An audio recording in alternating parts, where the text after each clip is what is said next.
The Israeli Air Force Ukraine seems to be hurtling towards a free. We have two active wars going on in the world. You have had stays in both these regions for substantial amount of times, and as a strategist, you are probably seeing this very differently than how we are reading newspapers. There is no doubt the world is the inflection point. And like you said, everybody is fearing as to where is it going to stop. I would call it triggered. Really speaking, nobody is paying attention to that and letting this, have between proxy war, I would call it, getting Ukrainians have the NATO weapons, have American weapons, and the Russians are not relenting.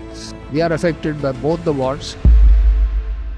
It seems like America seems to be getting its feet in every war on the world. And what are their interests getting into all these places? They consider themselves to be the big brothers, and they became a unique power, especially when the Soviet Union broke up.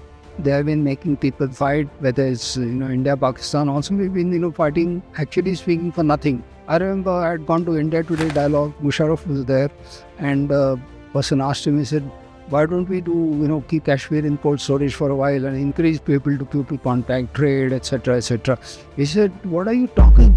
Can I go back to my country and ever face this?"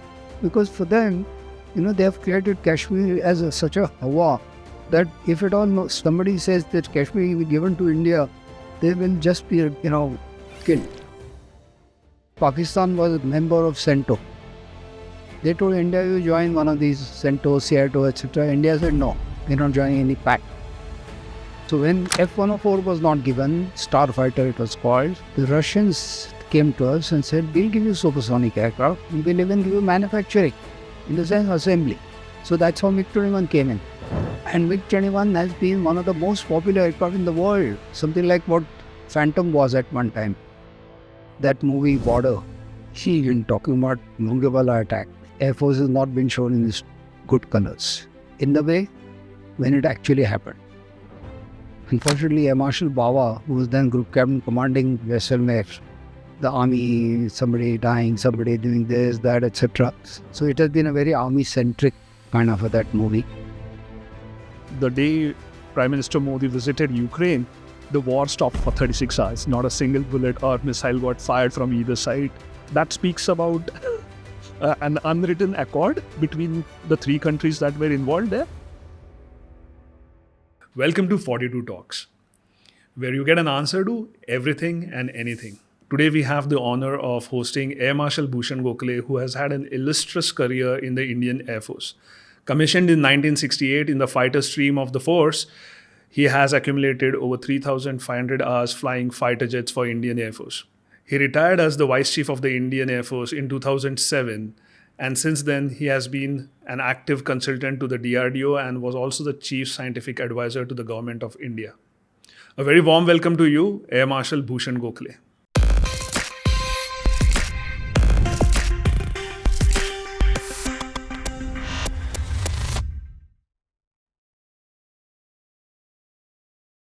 So, sir, with your kind permission, we would like to start today directly to the meat of the questions. Sure. And we can circle back to some of the more important points later on. So before you start, may I just extend my greetings to all of you, especially the series of 42 talks, where today also happens to be the Indian Air Force Day. Oh, It's the lovely. 92nd Air Force Day from this time that we founded in 1932.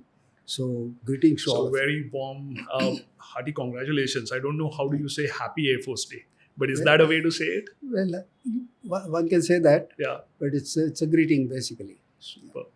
So, the timing couldn't be better. I would say Jai Hind.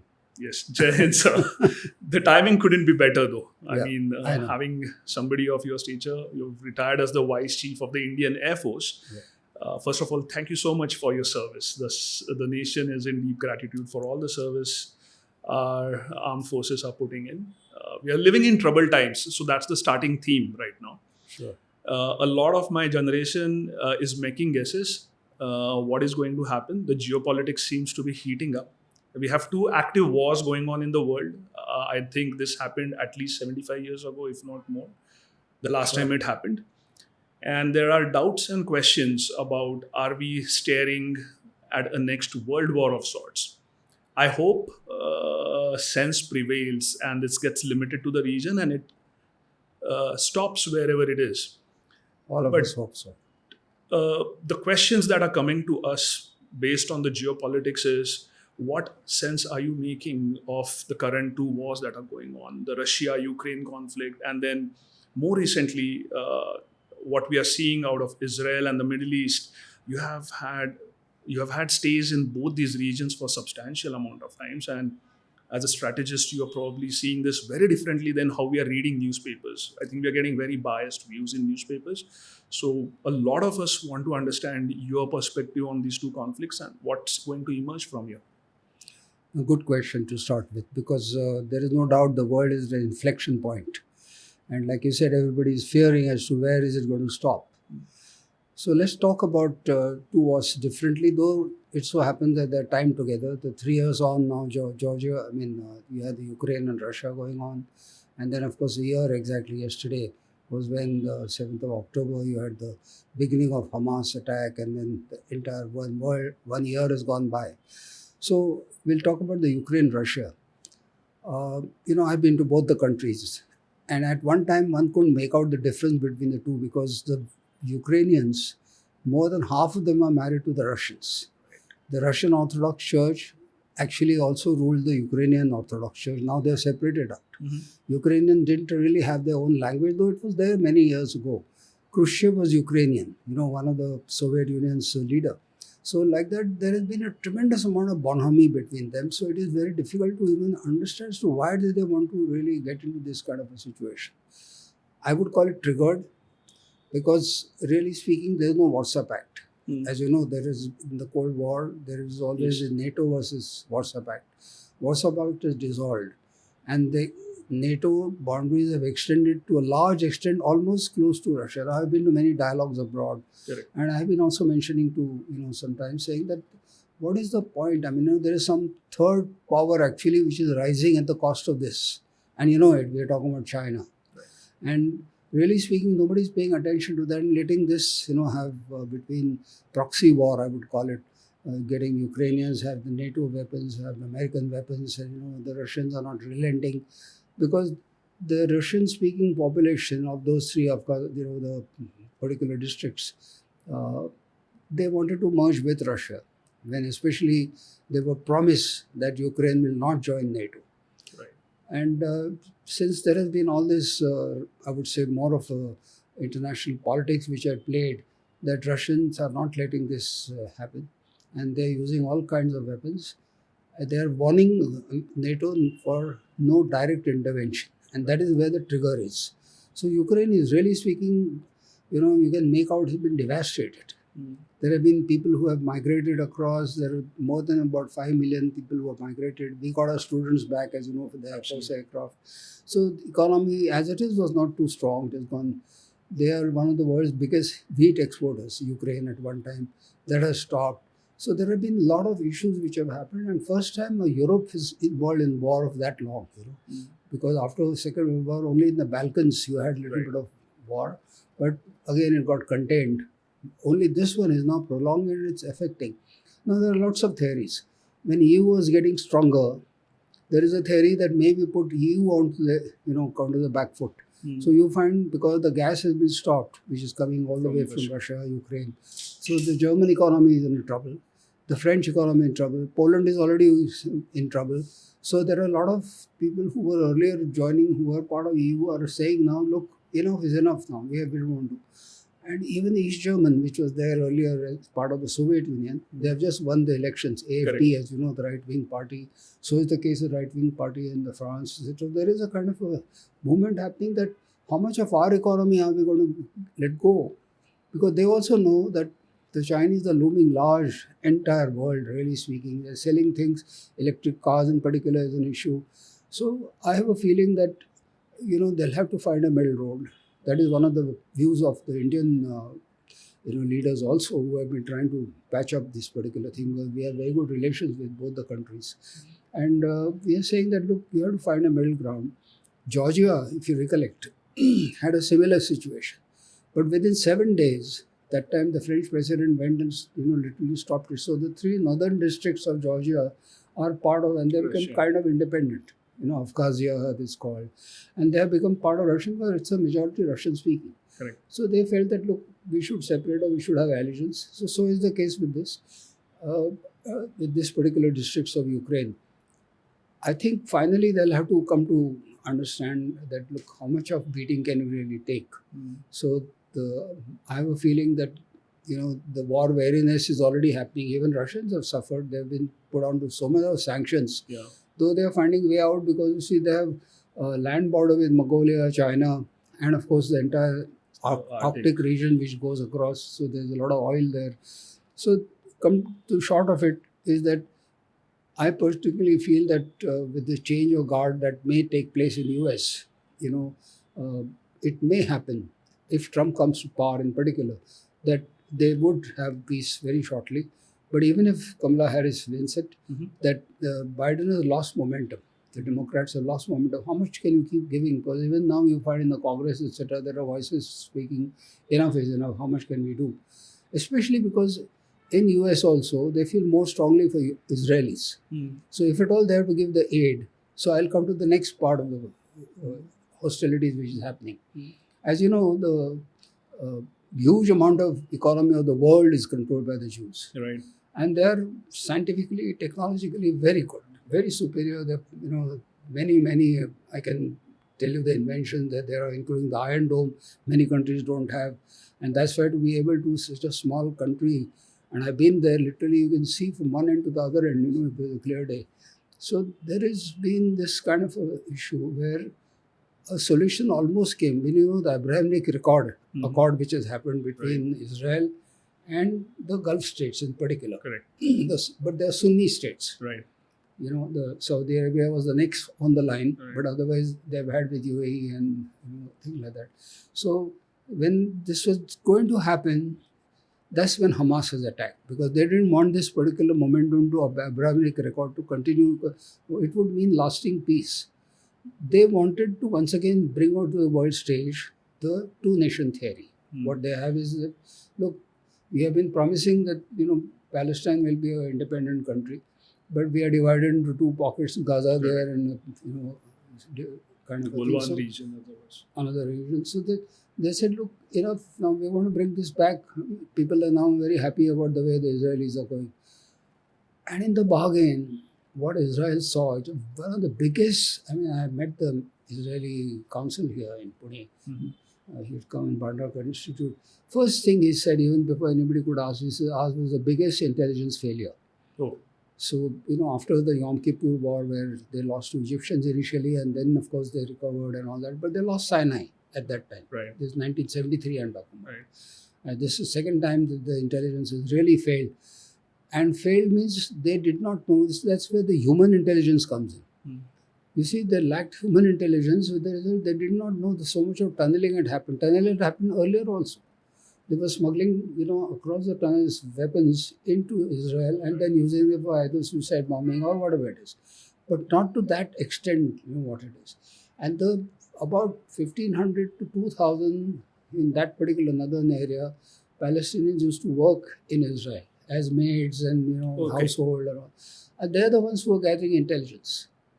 So the Hamas had infiltrated into these kind of thing to create human intelligence and knew exactly when, if Netanyahu's leadership, they were now going to pass a law by which Supreme Court also would have lost its power to an extent.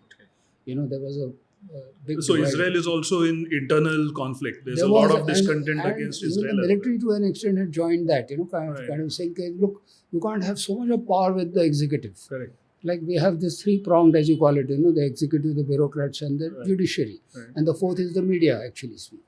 So when that happened, they saw a good opportunity and then they came across. And then, of course, last 1 year they've been suffering because Netanyahu really had a flat face and he would have actually resigned. But they're saying, look, we'll deal with all that later. Let him at the moment respond because he's a very strong leader.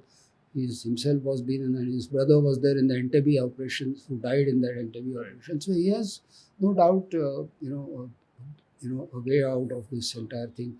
And you can find that very strong. But strong how? Supported by US. Weapons are coming by galore and very state-of-the-art weapons are coming. And that's how they got this, the Hezbollah leader or buy those bunker busters, which are not easy. I mean, we go to a Absolutely. 35-meter deep. So this particular one is a worrying even more for us. One reason is that even Yemen Houthis are Shias who owe allegiance to Iran. Hezbollah is, of course, Hamas are not. Hamas are not Shias. Hezbollah is supported by Iran. But they have been supporting anybody who's anti-Israel kind of a thing, they're ganging up. Okay. Jordan is not. Jordan, on the contrary, stopped some of the missiles which were coming from Iran. So there has been this, to an extent, a Shia-Sunni thing going on. Saudi Arabia is keeping quiet. They're not speaking this. You can make some resolution to say, oh, it's very bad, Israel is bombing, all children are dying and this, that, etc. But nobody is actively supporting the Hamas or Hezbollah. Only Iran is doing it. Right. And Iran has, of course, done it now even by doing missiles. And Israel is not going to let go. Right. They'll take their time. There are American bases in Middle East, in Qatar, there is in Oman. They'll use them or they'll use whatever they want to, because nobody will know which aircraft will come, what has happened. They're master at doing all the electronic warfare and stealth and you name it. Yeah. So there is a possibility that it will go up. For us, India is worrying because we import a lot of oil from Iran. Right. And this is in spite there is a ban from Americans not to import, but they have in a way conceded to India. Right. That's our deft diplomacy, I must say, and we must give credit to the government that they have been able to manage this deft diplomacy, as I call it, to be able to continue getting oil from Russia, from Iran, and exporting it to the West. As a matter of fact, Germany and all the European Union are getting Reliance refined petroleum. Right. So we are doing this very wisely. Yeah. But then if the source itself stops, the crude oil stops, this is going to be a big problem. But not only to us, it is going to be the whole world, because Iran is supplying now to China a lot. So China also is restless, because Chinese, apart from whatever they are getting, they're restless for this. So there are going to be pressures to say, okay, limit it. Maybe they want a change of regime in Iran, where at the moment, there was a lady who put on a scarf, so she was, throttled or harmed, whatever it is.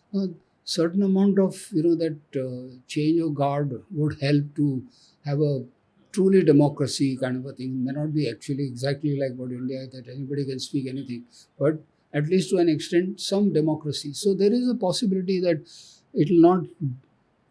This is a wishful thinking I'm giving. Yeah, it should not balloon out. It should not blow up. Yeah. But this is where we are. We are affected by both the wars. But you bring out, there are three threads that I want to pick out from this narration that you just had. It seems like America seems to be getting its feet in every war on the world. So what are their interests? Is it the military industry that is one of the motivations to be there? Your perspective on that? That would be my first thread. The second thread that you mentioned is deft diplomacy of India. And it almost seems like our diplomacy is earning a lot of applause internally, definitely, but also from the critics. And Mr. Jaishankar seems to be a star these days. Everybody loves his blunt approach to really, really pressing questions. It seems like we have a broad chest in the world now. So that's the second thread. And the third thing that I will come to later on is, for the lack of a better word, the creativity that Israel has demonstrated, the electronic warfare that you mentioned. So those are the three threads that I would like to go deeper. But let's start with, it seems like over the last 20 years, any conflict in the world seems to have an American footprint on it. And what are their interests getting into all these places now? Why are they seen? They tend to perceive themselves as we are the big brothers of the world, or what's going on there? What's your opinion? You're absolutely right. Yeah. They consider themselves to be the big brothers, and they became a unique power. Especially when the Soviet Union broke up, there was only unique power world. There was only USA, and they have been thinking that they are big brothers ever since the First World War. After the depression, there was 1930 depression which took place. But in the Second World War, you'll be surprised, though they fought with the British and Allies.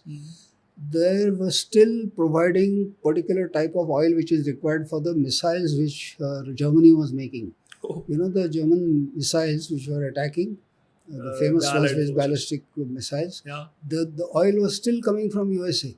So Wow. there's a big business lobby, and that opportunity, like you very right say, it's a military industrial complex. It's called. And one of the reasons why John F. Kennedy gave his prize life was because of this. Because now he was at the saying, "Ki, look, no, it's enough. Let's have some peace," and that's where that if you see that movie particularly, that bullet is supposed to have traveled like this, like this, like this, and finally entered his skull. But so they say Johnson was behind, whatever. That it's a Many wonderful conspiracy theories. So tremendous. I've been to Dallas and I've seen that whole thing, kind of thing. They show that.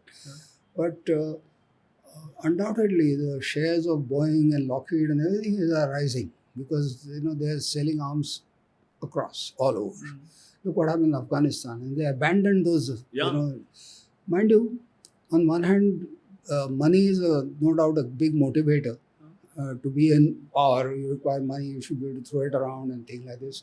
So then you fall under various other charades of democracy. You say liberalism, and you talk about religious this, that, etc. But those are all unnecessary adjectives put to basic profit is the margin, Right. and they have been master at it. They have been making people fight, whether it's India, Pakistan. Also, we've been fighting. Actually speaking, for nothing. It to an extent. I mean, now today we are strong.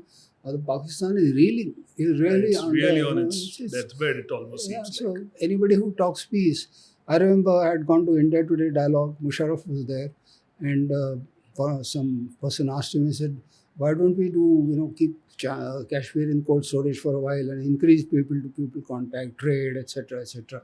He said, "What are you talking? Can I go back to my country and ever face this?" Because for them, they have created Kashmir as such a hawa that if it all speaks, somebody says that Kashmir will be given to India, they will just be killed or whatever it is. So that is the kind of psyche they have created for themselves, and there's no stepping back. Otherwise, imagine logistics wise, is the nearest from all the borders, all the trade can happen, and they can. So is the case at the moment with, I would say, even Bangladesh. You can see the already steps Maldives is taking to be. Yesterday, the president was here, because real politics is one, economics is other. You can keep saying this for masses to, oh no, we are this, we are that, etc. But finally, the country has to survive. Sri Lanka, and we have classic cases of neighbors who have been these neighbors. Yeah. And most of the neighbors, they feel about us as big brother. They feel that this is one of the reasons SARC, SARC is The South Asian Association for Regional that's right, Cooperation. with the headquarters in Kathmandu, has not moved into economic sphere, trade sphere, or a common currency, something what the EU has done. You have the euro. The Southeast Asians, the ASEAN has moved much faster. SARC has not. It's because of this that we are the ones who culturally, economically, politically, we just overshadow all these. Whether we want it or not is not the point. They fear so. I remember going to Nepal, going to Pokhara. We have our recruiting center for Gurkhas there. And there when I met one of the businessmen, he said, "I'll be very frank. For us, you matter." So that Kali Nadi, where there was so that it becomes an issue. So anything which is anti-India becomes an issue. Farakka Barrage at the moment with Mamata Banerjee, that all that what is happening, Tista water, that becomes an issue. Rohingya, why should we accept Rohingya? Rohingya don't belong to us. Right. But Rohingya says, there is this trying to pinprick something or the other to make sure that, we get more and more economic aid from India. Pakistan, of course, wants to pull a foot down because they're going themselves down, so they pull somebody else down, kind of thing. But they always compared themselves as Israel. Can you imagine? If Israel is surrounded by so many countries who are anti and still can be strong, Pakistan at one time, before 65 in particular, before they got shamed, they thought that they're as strong to keep this whole Hindu nation, on the back foot by, being muscular kind of thing. And that is where all this think about muscular diplomacy and, the Hindu rate of growth, all these kind of phrases you might have heard of at that time. And there's no doubt, we are slow starters. We don't unnecessarily harm people. We don't go around, beating our chest. But we have the wherewithal. Yeah. So when it is required, we do. In 65, finally, we were at Lahore. We were at Sialkot. So 65 they lost it. 71, of course, everybody knows what has happened. So there are likewise, how to trust them. I mean, Siachen at one time, not many people have heard. People should look at Siachen. Now it's open to public. Right. People are going all the way to, tourism, etc., Ladakh. Because Siachen at one time, there was a talk that, we should make it, the Pakistanis had lost 40 people in the avalanche. So they said, let's make this a neutral country because Siachen in Tibetan language means valley of roses. Oh.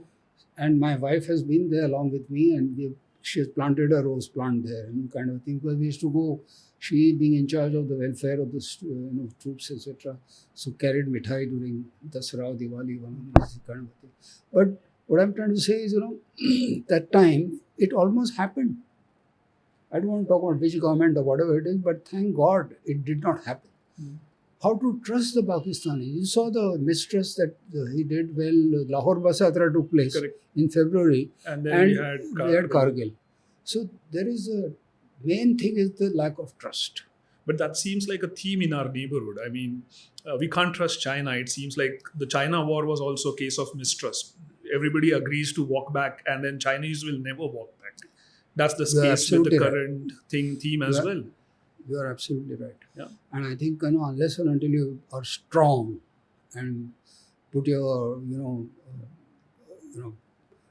mouth where your money is, like what they say, then similarly you should have the, the wherewithal to be able to stand firm. I think Galwan was one classic case. This much and not more, kind of a thing was a message. So at the moment, though we have got about more than 30,000 people there, and mind you, there's a whole wherewithal of logistics behind it. It's costly, but that's the way it is. One has to pay the cost for being strong about the various things. I actually want to spend much larger time with you on the whole India-China thing because I think everybody's agreeing that China is a much bigger threat. Pakistan seems to be imploding. But before we get there, I want to finish the three threads that we started off with. So you said that India seemed like was always at the receiving end of diplomacy. And today with all the world politics that is happening, the geopolitics, it seems like India has a say in most issues today. And India is everybody's friend and nobody's enemy. And it looks like a tough walk for diplomacy. And you had a brilliant word for it. It's called Deft diplomacy. I learned it today. What are you making? Why is India currently getting the position that it deserves? Is it purely political willpower, people who are representing India on an international stage, or is it the new business opportunity that India is creating for other nations? What is happening there? All of it together. Okay. Because as I said, you can't become a power that people will listen to you unless you have something in you.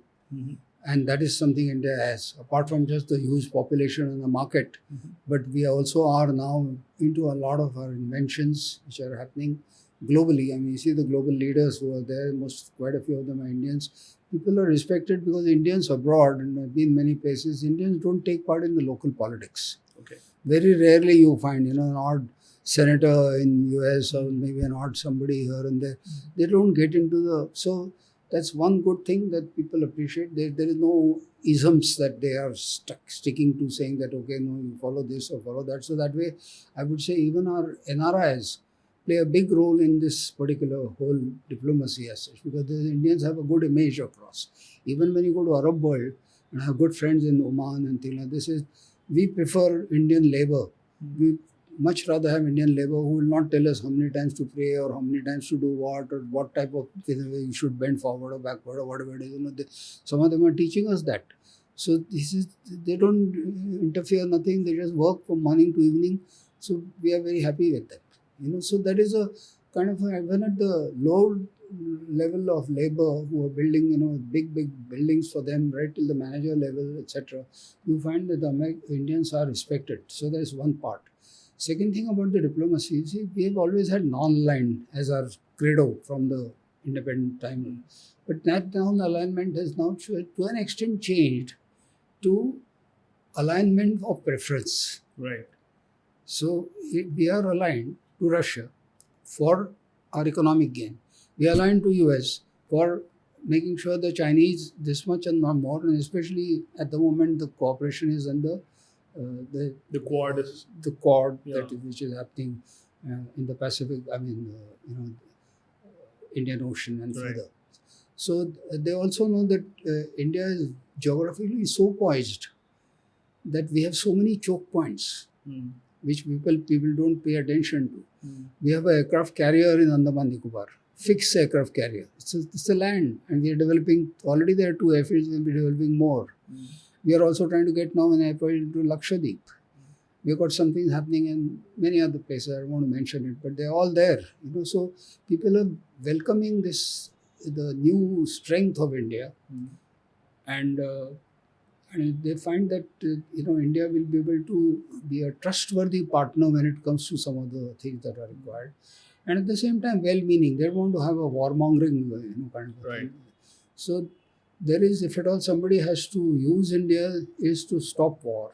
If it is to negotiate better. So if you find Zelensky, who at one time had removed the ambassador in Delhi, has once again come back to India because he feels that the Prime Minister has a better kind of a ear to Putin as well as to maybe the other world leaders, and come to some sort of a middle ground where there could be a possibility of peace. So likewise, this diplomacy is not a constant. I mean, In fact, mentioning Zelensky, what I read in the newspapers was that the day Prime Minister Modi visited Ukraine, the war stopped for 36 hours. Not a single bullet or missile got fired from either side. That speaks about an unwritten accord between the 3 countries that were involved there. you're right. I mean, and to be able to get all our 2,000 students, not a joke. Yeah. They came via Poland. They came via Russia. The Russians allowed to the Russian side. There's an airfield where our IL-76 were landing. Mm-hmm. So we could evacuate so many of them, including our neighbors, including the Pakistani students and Nepali students who were there in large numbers were taken out. But that's the way the Indian diplomacy has been able to make sure that we don't take a stand unnecessarily, but we don't take now bullshit unnecessarily Right. also. So we're more confident about our existence today. We are certainly confident. Yeah. There's no doubt. What is, yes, we need to do much more. We're talking about Atmanirbhar and things like that. We'll do much, much, much more. I mean, we are nowhere near what Israelis are able to do on their own. But we have a lot of things to catch up. I mean, today's Air Force Day, and I think just yesterday, I think the new Air Chief said also, Yes. look, we're short. Everybody knows. But we'll fight with whatever we have. Because the technology is changing so much today. I mean, I'm a fighter pilot. And I feel always sort of bad talking about drones because there's no pilot inside. But that's the last thread for today. So please reserve those thoughts there. But what I'm saying, technology is changing so much. Yeah. And what is important is youngsters like you who are into innovation and things like that. We need something up the sleeve. Yeah. Something like what happened with those. The Israelis blew up the 2,000 of those. So that's actually the third thread. What keeps this creativity going? I mean, I was listening to, it was probably the current chief of the armed forces, and I was listening to his interview, and he made a very interesting point, and it's probably more pertinent to the war scenario, but probably for everything that we do. He said, the war doesn't start with the first bullet. It starts with the day I start planning. And it looks like this whole pagers and rigging, it looks like a 10-year-old exercise. I mean, you have to really think this through. And that's, for the lack of better word, and I might sound like I'm full of admiration, but the admiration is for creativity, not for what the war entails.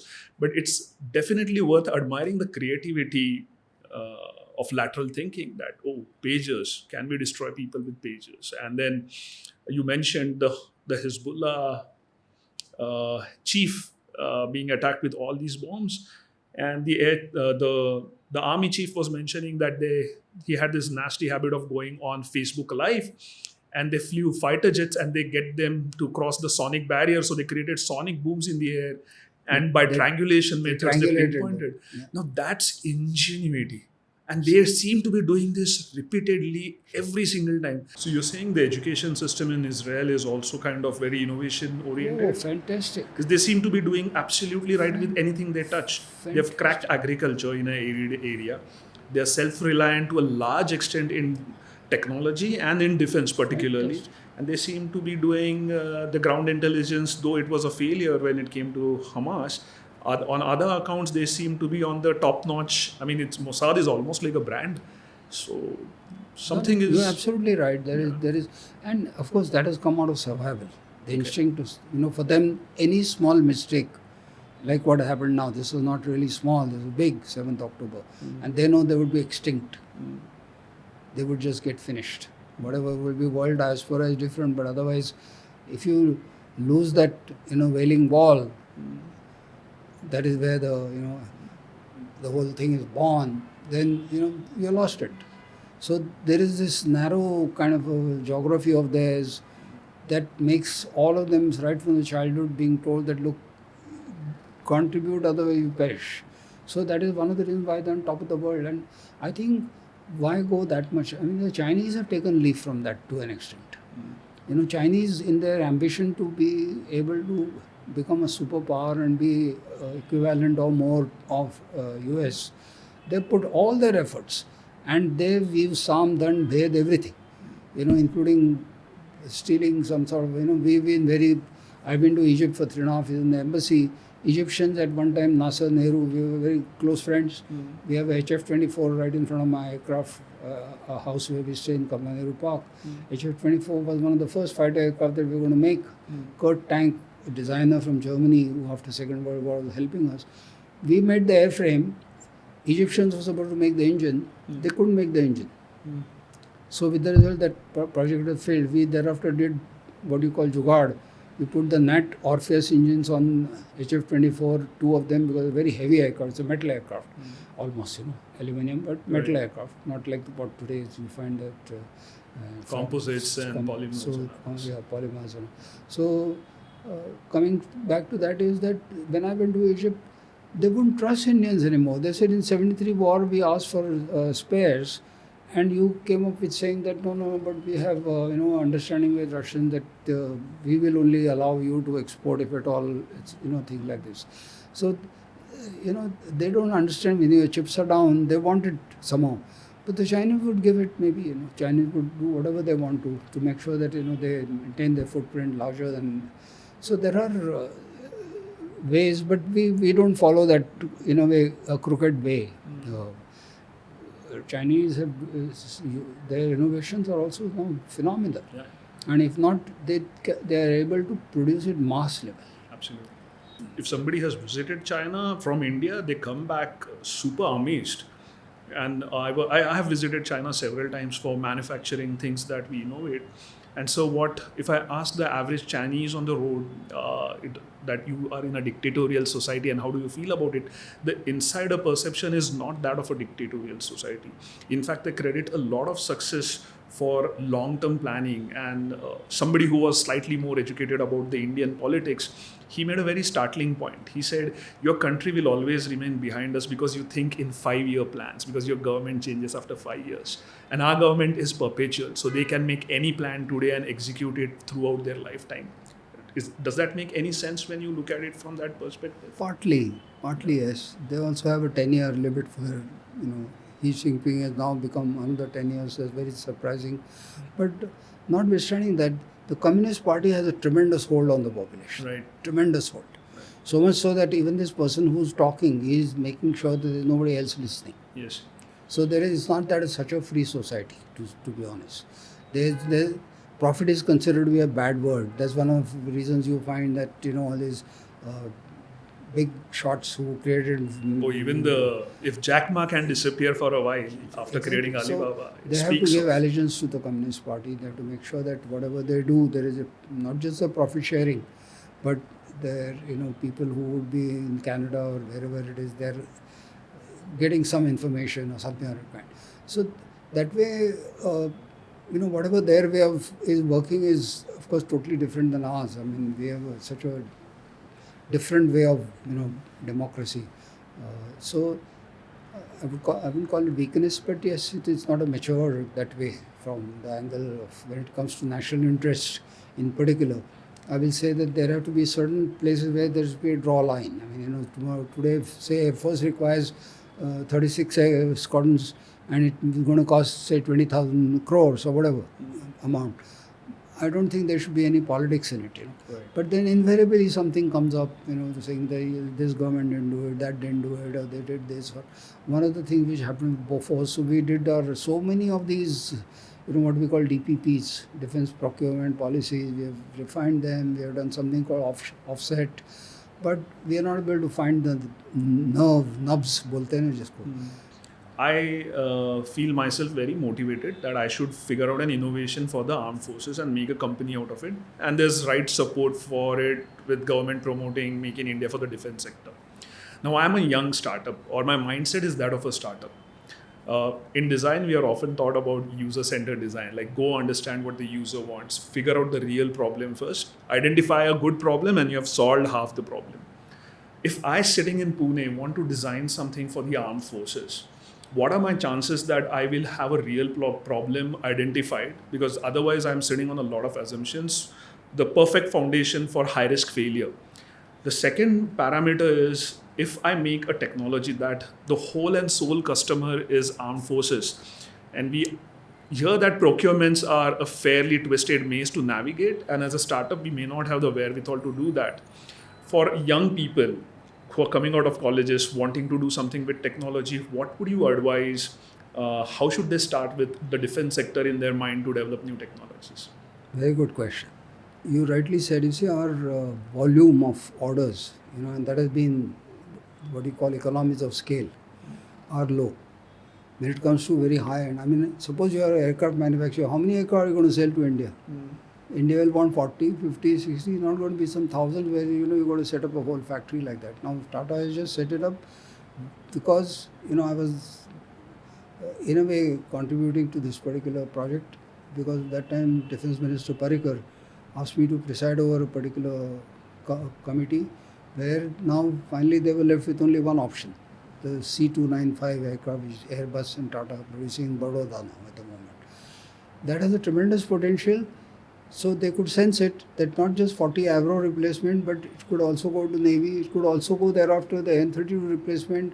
And I had suggested, along with me was Kota Harinarayan, who designed the LCA incidentally as my member, and one of the IIT professors from Mumbai, because Parrikar was from Mumbai IIT. So this aircraft which has got a tail which is up, because that's the way the cargo loading takes place. But I said, look, we can always design it to make sure that it is flatter and make it as a ATR. What we're using it between here, Hyderabad, and short range kind of aircraft. Suppose Solapur has just started. So likewise, so there is Tata has sensed that there is a possibility. Tata Aerospace is already into some of the things. So that way there is and I say that there is. I'll come back to your question, but just to tell you that none of the big companies can work on their own. They require still a second and third line. That means you require the SME support big way. You can't have everything.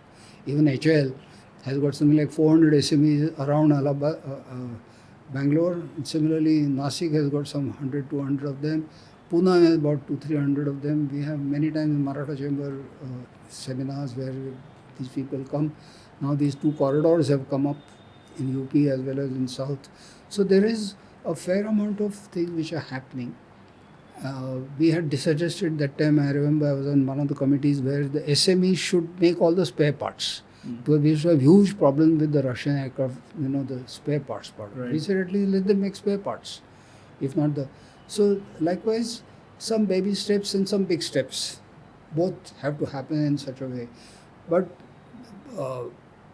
today I will also say that no country in the world is making everything other than maybe USA. I've been to Brazil for Embraer. Classic case of Spain, Italy and Brazil. Three of them get together within no time. The aircraft is, and the engine is American. So with the result, aircraft, and what they've done is, if you have a 40-seater, the same cylinder extends to 60, becomes 80. So most of the systems are almost similar, little extra hydraulic pumps which are stronger. The pilots can literally understand changeover so fast. So coming back to, even the Russians are using French equipment inside and things like this. So coming back to having a full thing, everything Indian, LCA, everything Indian, no. let's get over to first start with that. If you have to get 70%, but what is most important? Israelis don't have their own aircraft other than they had a Kafir at Right. one time. They're using American. They're using American F-35s. F-35s. But what they're using is inside that. Oh, okay. The systems. So those are the ones which are very important. Like now in Sukhoi 30, we have our own computer system. So these are the things which matter. Where the enemy would get foxed, whether it is electronic warfare. So if at all he's sending a say missile, and we've been able to get thwart that with our electronic suite. So that is where you can contribute a lot. That even if there is something that is happening, but if you have thoughts, just now you might have heard there is a drone company. I think I'm not forgetting from where is it? Or is it? Are you saying the Mumbai-based one? No, that one I know. They're the ones who started the first one. Right. But they started incidentally with the DRDO on the Nasik, the Alandi road. Achha. But I'm talking about just now in Leh, they have demonstrated a higher level because see they have a limitation of the fuel, the type of fuel that is required, the kind of oxygen that is available there and all that. But they've been able to demonstrate how long they can be in that altitude also. So that is where we require a lot of surveillance. Surveillance is very important. Right. Even in this. So if you can get into our weaknesses of what? Intelligence across the world. You think of a system which will give you some intelligence. Sitting and you are one of those geeks on the computer who understands how to break this, that, the other, and get into that, their channels and find out. And maybe you have a translator who's telling you this, that, etc. You are in business.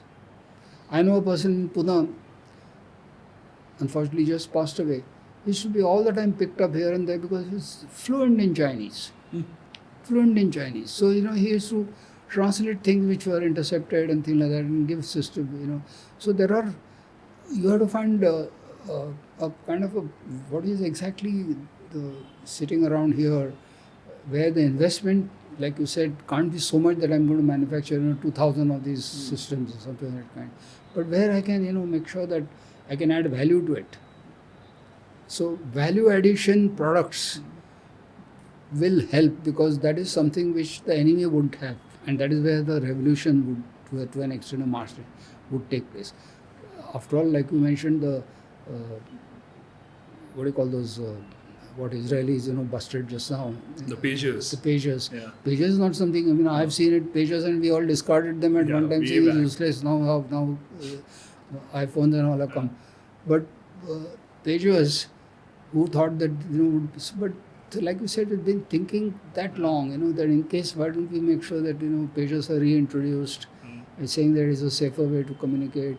So there is no doubt a big system that happens. To get into defense sector at the moment is still a bit kind of a thing, but there are who are already there.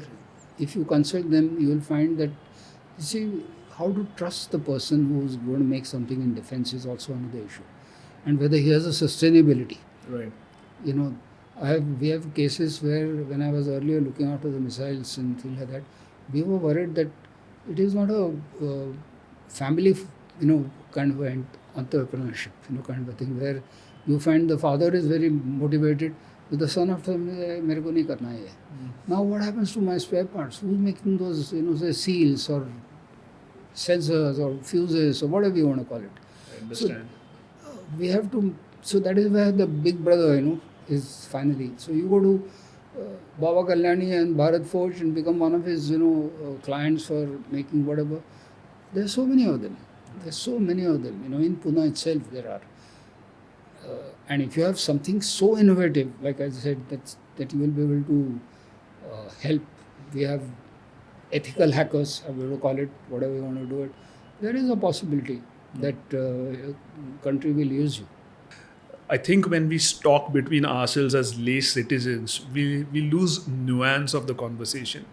It borders from anything between we don't have anything to we have everything, or if we don't have anything, we will overcome in spirit. Because that's how we are. The big bully in the region seems to be evolving with consensus as China being the threat. Everybody thinks Pakistan is already imploding. We don't have to worry for too long. There might be an informal war which will go on, but if at all there is a formal war that might happen in the region, the two big Asian brothers will fight it out, India and China.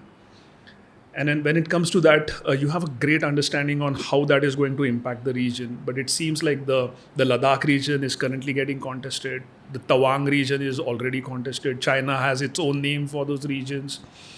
What are you making of this? It looks like the Chinese infrastructure on the other side of the border is far, far evolved, and we seem to have neglected it for all these many decades, and we are catching up. So there's a lot to catch up. So let's focus on what are the geopolitical situation today, and then I want to come to the Air Force part of it, because if a formal war happens, the debate is, are we equipped or not? How do you avoid war is by having strong armed forces. The deterrence is the key. So when we talk about China, and we talk about their prowess of having more aircraft and more technology, more this, more that, what we have to make sure is that there is this overall calculation, if they could put a number to it, of national security capability, in which human angle comes a lot. Human angle comes a lot. Chhatrapati Shivaji Maharaj, the way he could motivate his, handful of soldiers, and then could, do that, or even subsequently all his, kith and then Bajirao Peshwa and everybody, it was because of motivating these people to fight with what they have against the big artillery they had. Right. And if you see this movie Sinhagad, they were moving artillery, but these just were going around doing all kinds of things. So one of the reasons what we are talking about is that, firstly, does China really want that kind of a war? Even in 62, why did they go back? They didn't want this land. They wanted to teach a lesson. Now, do they want to teach us a lesson again? So they are trying to do it to Pakistan. Keep us all the time, occupied, keep it, fighting on the third front.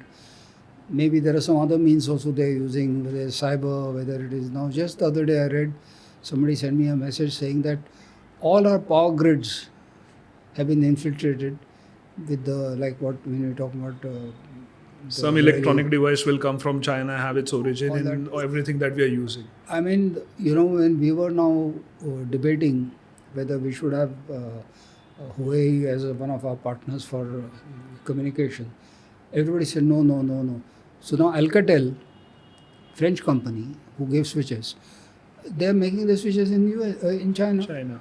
So now what is happening is you have to find, as an innovator, how do you sterilize these? I've been talking this in my own thing. So there are some IIT professors, I can't even name, but there who have been able to find some means by which we can at least sterilize it and find out if there are bugs inside. Very interesting. Because that is important. Otherwise, we will have a strategic blackout. We could have what we call as our basic infrastructure can get affected. Railways, this, that. There are movies these days on many things. But so it is live to the people. Not that we are not doing it, but we are not really into that kind of a art. We haven't created a cyber force, though now we have a cyber specialization entity. We haven't created a cyber command like US has done. But we have understood the importance of it. So we have a 3-star who's looking after cyber. We have a 3-star looking after the space. So these are the new, I keep calling it the new horizons which are important, I always say that there are borders and there are frontiers. Borders are defined, but the frontiers are ones which are beyond that, where we should influence. Space is one. Deep underwater, right till Antarctica, because from there are not just the weather patterns, but there are also the lot of mammal, fish, all that kind of a thing. A lot of things which are going on, and of course, flow into Indian Ocean, and so is cyber. So these are invisible. You can be in African continent and still do cyber attack on India. There are ways and means to do this kind of thing. At the moment, not comfortable, but geographically, if you have to look at only that belt of, the Ladakh and what Arunachal, you are very right, infrastructure, there is a tremendous amount of infrastructure going on at the moment, tremendous amount. I mean, there is and hats off to these BRO, what we call the Border Road Organization. The General Chaudhary just retired and come here into Pune. He's given us a talk, what is futuristically happening in. So while you're right, we are behind them, but we are catching up and catching up very fast comparatively. What is equally important is to motivate the local population, because there are, there are infiltrations which are happening, and we have never thought from all those kind of angles of, get into local population, learn the dialects and things like that. And I hear about Bangladeshis, who are trying to get in. They're learning Marathi, and that too typical Puneri Marathi. So that tomorrow, if I meet somebody and ask him, what is your name? And he says, I'm XYZ, I won't be able to doubt him at all, because he's speaking as good Marathi as I'm speaking, for all you know. In any case, I'm not going to start asking me your Aadhaar card or PAN card or something like that when I meet him at the CPYC club or some club where he's serving me something. So there are, so many types of ways that people are trying to, get in, influence, do some things. And then finally, trade balance is at the moment so favorable to China, and I think it's across the world. Whether it's against India, whether it's against China, US against Russia, everywhere, because they've done the marketing of the manufacturing of the world. They've done. Right. So the deterrence is something that we have to focus on, making sure that we can't really have everything, though we have, mind you, in the sense, if it is so, if DF-21 is what they want to use, then we have BrahMos, which we can do that in air, from ships. We can use it also of choking points, as I said, that for them. All of us keep talking about CPEC, the corridor which is going into Gwadar. Nobody's talking about the CIMEC, the one which is in Myanmar. Actually, if you see CPEC, it lands up into areas where there are no refineries. But CIMEC lands up in South China where there are refineries. So this, for them, having a choke point somewhere near Andaman Nicobar becomes very important. So we can, really choke them. And at the moment, this Bangladesh thing which has happened in one of the islands, which is in the news, etc. Yes. Americans are worried equally. So when it comes to, choking, as I said, the trade, because after all, China has to feed its, 1.4 billion people. So they are worried about agriculture. They are doing agriculture in different countries. They are not doing these ports just because, they feel that they are benevolent. They are doing it with a purpose. Yeah. They are doing it purpose of getting that corn and wheat and oil and what have you, everything across. The same way they are exporting across. So we are Lakshadweep, Mauritius, various things. We have excellent relations with Oman, the Hormuz Strait. So there is this, cat and mouse game carries on. Sometimes somebody, plays this way, that way. But by and large, I think, as I said, because of diplomacy, because of making sure that we grow, what is our main aim should be now at the moment to grow economically, get stronger. But finally, that's what counts also in the world. Stronger you are economically, people will listen to you more. Yeah. And there is a favorable, response to India's might, that you can call it, because of various reasons. So we are confident that it won't be 62. We won't run away. That's why, when people make some sort of assumptions, they may have stealth, but, we have some other means by which, what is stealth? Stealth is to be able to come undetected. But there are layers of it. It's not so easy just to say stealth. The stealth warfare is not something, there are different ways to penetrate that stealth also. So we have, actually, even the LCA has a certain amount of stealth signature, as you want to call it, the composites and whatever. But there is, as I said, the newer radars which are there, they can see through this particular stealth there. So we are making a balance of between trying to import things which we really need badly and we can get it from people who can help us. In fact, just to add to that thought, unauthenticated, unverified, but there is a very, very viral reel that has gone that says the TikTok was invented. The TikTok is a viral platform. It was invented in China. And everywhere else in the world, people are engrossed watching 15 seconds of pure nonsense, wherein the TikTok version of China shows innovation, shows good thinking and others. So the generation in China is watching innovation on TikTok, and the generation in India is watching cringe dance videos or people mimicking. So they are that's also some kind of warfare to make a generation useless, is one thought process that I saw. You're right. And now the AI is, as we were just talking during some time back, it is creating a new kind of paradigm into this whole thing. I kind of recollect when you started this podcast, you said you don't like the word defense force. You want to call it as a armed force. Yes. And so when I look at the role of an air force within the armed forces, and it's a strike force, the whole advantage that the Air Force gets is that it can cross the border much faster, undetected at times, strike and return back. Yeah. So I want to go back to my original question, wherein when you choose which fighter planes should India import or induct into its forces, we make choices and a rationale is given. Oftentimes, So you said you have strategic aircrafts, and then you will have multi-role fighters is what most of our current Air Force is dictated by. How are you as a top leadership in the Air Force making these decisions? What are the basic parameters that you would be evaluating from an Indian standpoint? Why don't we have bought any stealth is the follow-up question that comes forward. Many people ask, why don't we have B-52 There is no stealth aircraft. Stealth is a technology. Okay. Stealth is not stealth. People tend to call it a stealth aircraft. It is not like that.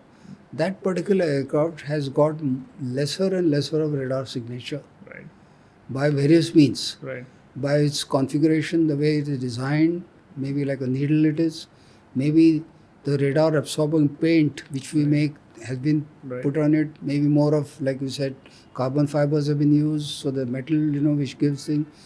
So the idea is to try and reduce that signature, which will be caught by radar, which will give you enough amount of strategic distance or whatever you want to call it to be able to launch your missile.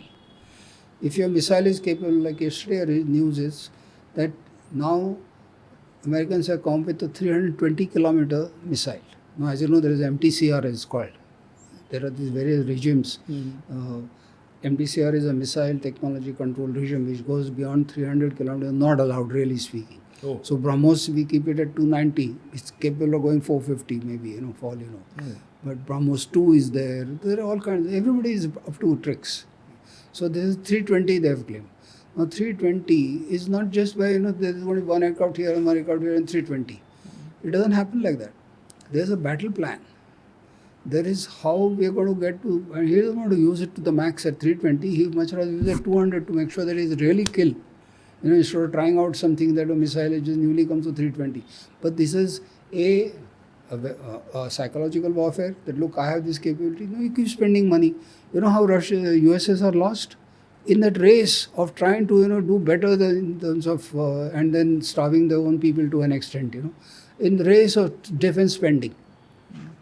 So Americans have, look at the economy, it's actually a borrowed economy. But they are spending on this technology to make sure that... But we are today the biggest importer of armed equipment. So that is how, this is how they've balanced it out, saying that, look, I'm going to get this technology superiority. Doesn't matter, if I have my, bonds have been bought by... So what will they do with it?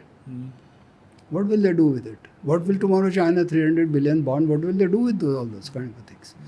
So coming back to, it's not just the stealth is a technology which is used. We use it, we are trying to make sure that our indigenous aircraft will have that. Outside aircraft which we use some means by which, as I said, radar absorbent paint or whatever it is. When we do our RFIs, request for information, request for... proposals, yeah. So proposal, RFP. That's the time we put various, things that we would want this, that. there are the generations of aircraft they call, like Right. generations of cars. Right. The same way, generation, this. So at the moment there is a fifth generation, sixth generation. This is what is going on at the moment. We talk about communication by 5G, 6G. So same way as the aircraft also. So It's a Rafales that we have are 4.5, they call it. Yeah. So it's closer to. So now you add on something without necessarily having a new Rafale, but in that you add something which you can make it a fifth generation also. And then it's a package when you are sending. It's a package. It is not that one Rafale is going in and one Chinese aircraft is coming, as I mentioned to you. Yeah, yeah. There is a package, when to send it, what time to send it, what is the best time to send it. So much of thought goes into this whole thing, and we have plan A, B, C, D. We do a lot of brainstorming. We do a lot of war, simulations. We do red versus blue and black and all that kind of a thing, which we do, and we come up with some solutions of that. After all, you saw Balakot was not a joke. Yeah. How does suddenly weather come in? Suddenly the weather came that day. After all that, the weather came in. So the follow-up question to that is, the Tejas was much delayed. So the general public, the perception is an aircraft which was delayed by 50, 20 years, is it capable in today's world? You see, it was supposed to be replacement of MiG-21, which we knew is going to lose. You see, we in the Air Force, or for that matter, anybody would do. We'll think ahead. 10 years from now, MiG-21 is going to go. So I would want somebody by that time to be replacing. So that's how the LCA started off. Single engine. MiG-21 is single engine. Nowadays, most of the aircraft are twin engine, so that if something happens to one, at least the other one is there. But this is single engine. Now, when it kept on getting delayed, we had to keep changing with the time, because, like you said, the generations were changing, the technology was changing. But the hats off to the, I would say to an extent, technology. They kept on adding. They have added air-to-air refueler. They have added a new radar into it. They have made sure that certain amount of stealth has been added to it. And it is a light combat aircraft. Still, it is not something that we are going to... But then, aircraft also have to be used, as I said, it's a package.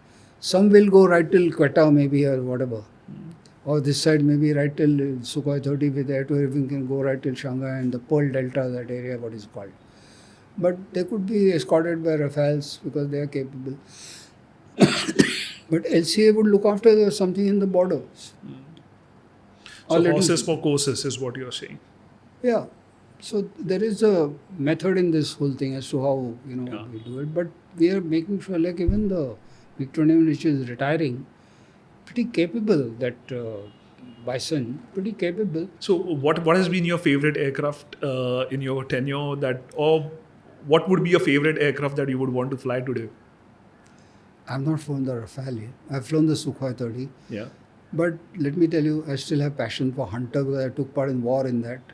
And it was really a good aircraft. It was an unforgiving aircraft. We used to do low-level combat. We used to throw it around. We used to do all kinds of things. And, it was a wonderful aircraft. One of the first ones which had the power controls and things like that. It was a very stepping stone kind of a thing.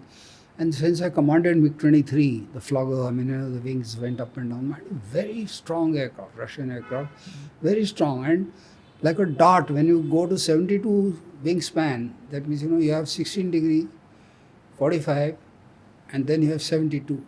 72 is like a dart. It's 2.3 kilo Mach. It goes boom, and the amount of load we could carry, it was very good for ground attack. And I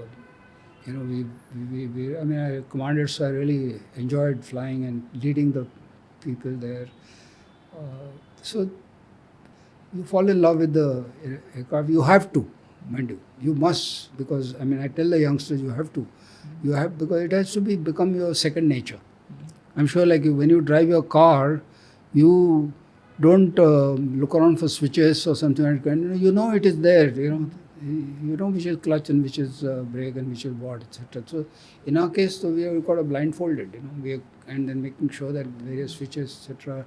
Where is the time when you're looking at your enemy or target and you're flying at such low levels? So there is a tremendous amount of skill that is required. There's actually an anecdote in your autobiography. It's called Akash J for our audience, and it's written in Marathi at the moment. But in that, you mention about your first combat experience where you fly into Bangladesh, and you are four of you are going, and you return back, and the technicians report that there are a lot of holes in the bottom of the aircraft. Can you tell us what was that about, and why that was a surprise for you when you returned? So very good, because you see what happens is intelligence. I keep on saying this word many times, and somehow that has been one of our, I would call it, weaknesses. We did not know that they had acquired the Chinese multi-barrel 50 guns, which like they create a fountain of bullets going up.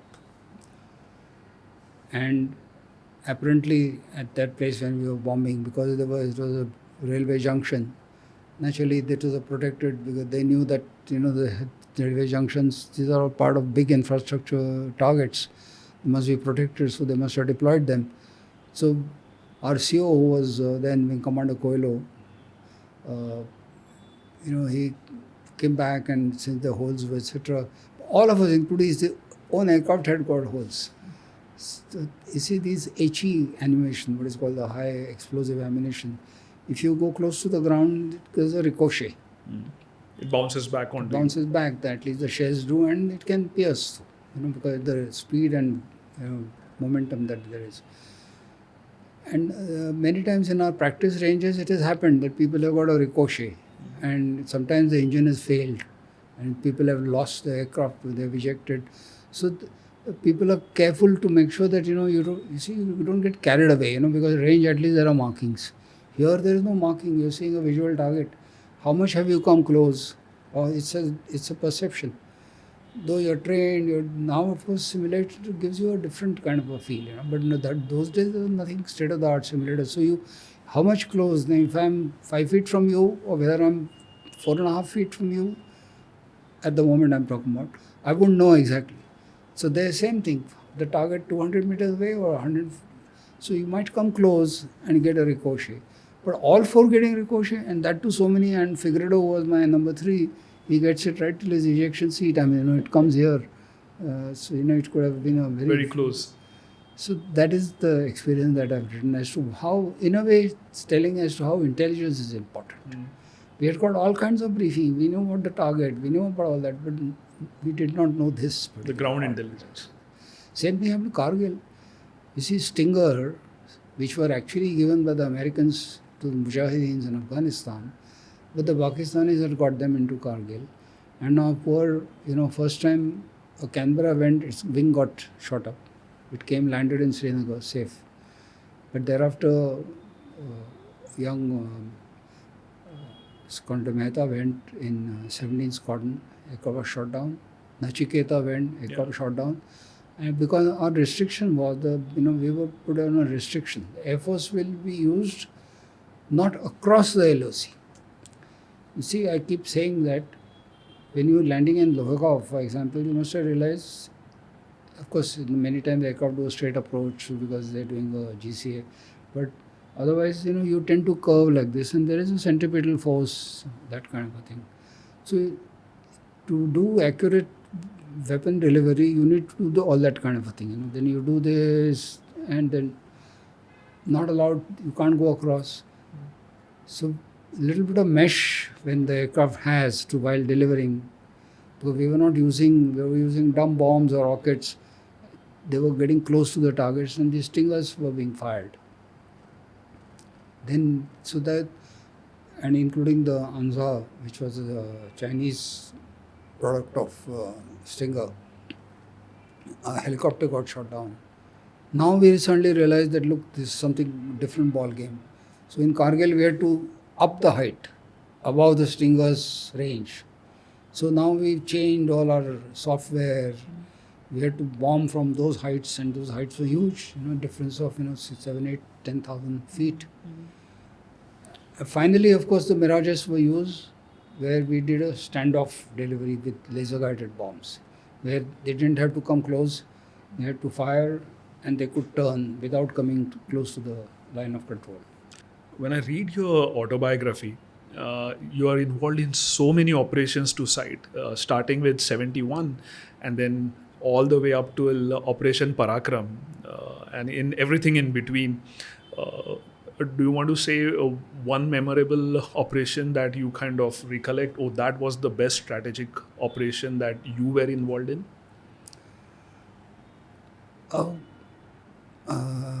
Naturally, the one which I took part is, personally. Otherwise, when you're planning or if you're supervisor level, there's a different meaning.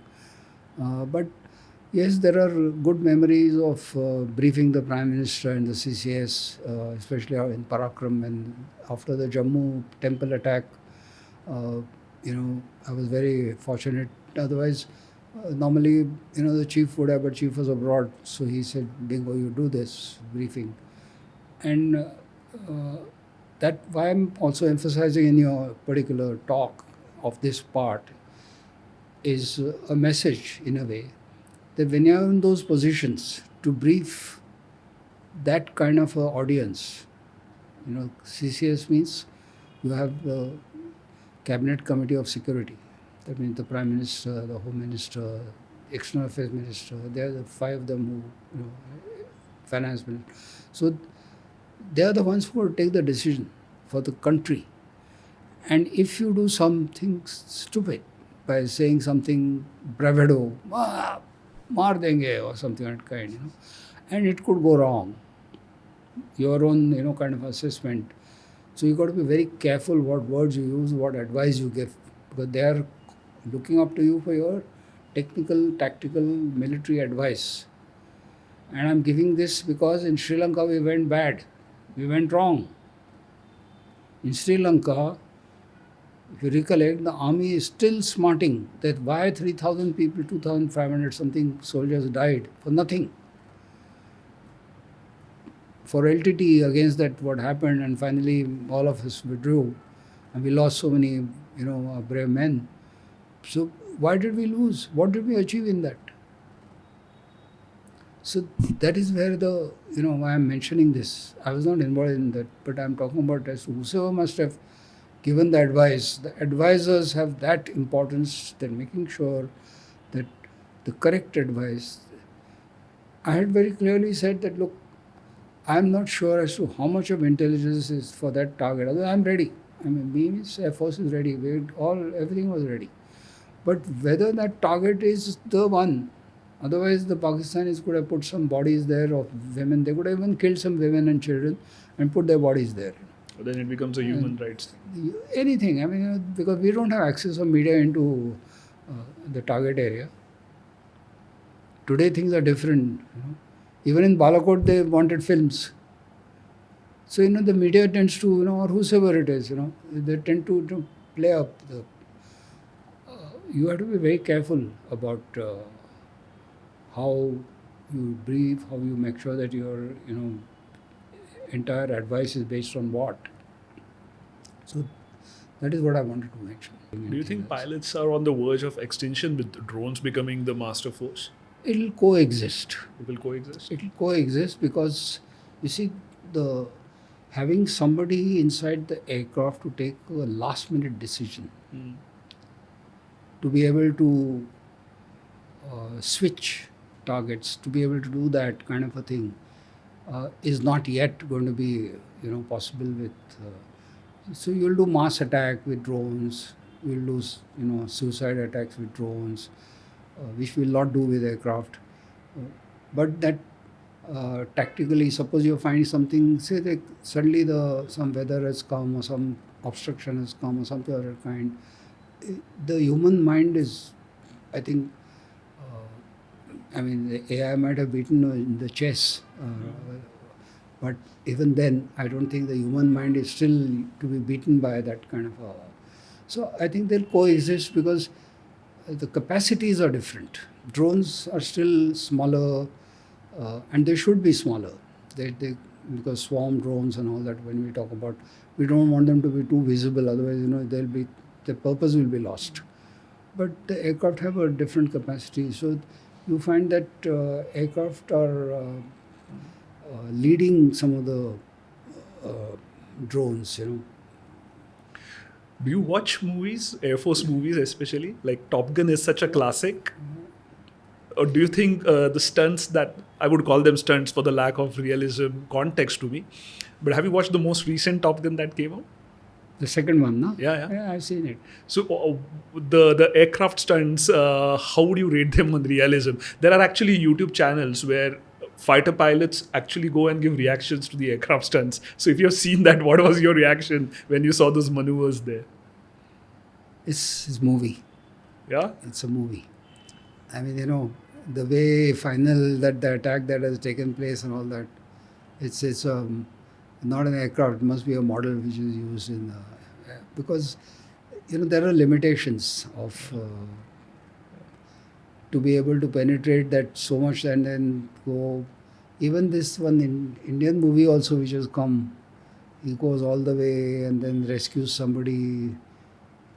I think it was Hrithik Roshan or something. The fighter. Something of that kind. Okay. So there is a certain liberty to, person who's making movies. But actually, individually, that kind of a shot, it's not something realistic. Not realistic. So we are coming to we the... tend to show in the movies the enemy so dumb, then it's lost, really speaking. The earlier reference to the Air Force in the Indian war movie was Border, where Jackie Shroff just keeps looking at the watch, waiting for permission to fly. And so it's kind of anticlimactic from an Air Force point of view, again, in that particular movie. But on that note, I mean, that was my reference. Like, do you watching movies? So what is Bhushan Gokhale doing these days when you're not fighting? You've taken on a big role now.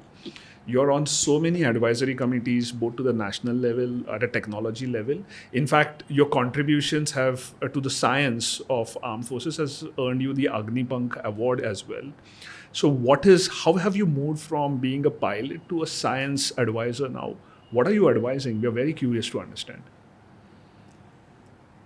Let me mention something that you started your question with about Jackie Shroff. Firstly, that movie Border and talking about Longibala attack. It's not the Air Force has not been shown in its good colors in the way when it actually happened. Unfortunately, Air Marshal Bawa, who was then Group Captain commanding Jaisalmer, it is thanks to him and his boys who were taking part, Hunter aircraft again, who stopped those tanks coming in such a large number. But then again, it had been because of the liberty a producer or director takes, because there are more human stories can be shown with, the army, somebody dying, somebody doing this, that, etc. So it has been a very army-centric kind of that movie. But as I said, it's a combined role, and the Air Force role has to an extent minimized in that particular thing. They should have shown much more that the Air Force did. The number of tanks they did, some of them are still living actually, the Air Force people. Most of us from 71 are still living. Notwithstanding that, coming to your second part of the question. You see, luckily my exposure, I thank my stars for it, that I kept getting exposure at different levels, Now that I thought would be of use somewhere. I got exposure when went to so many countries abroad and whatever it is, worked in higher offices, interacted at different levels with bureaucrats and even some of the senior political people, etc. So with the result that experience has helped me to where I am, to scientifically understand as to what are the areas that I can contribute myself. But then because of certain confidentiality, I cannot mention to you the details of it. But yes, I'm happy that I've been able to contribute, in a way. But I'm also now into a lot of social things. I'm into education because it was homecoming for me, coming to Pune and reconnect with my school and my institutions. So I feel today motivating youth is something that I have taken upon. If they can get motivated by looking at some 42, it's a good thing that you have started, that they can reach the sky.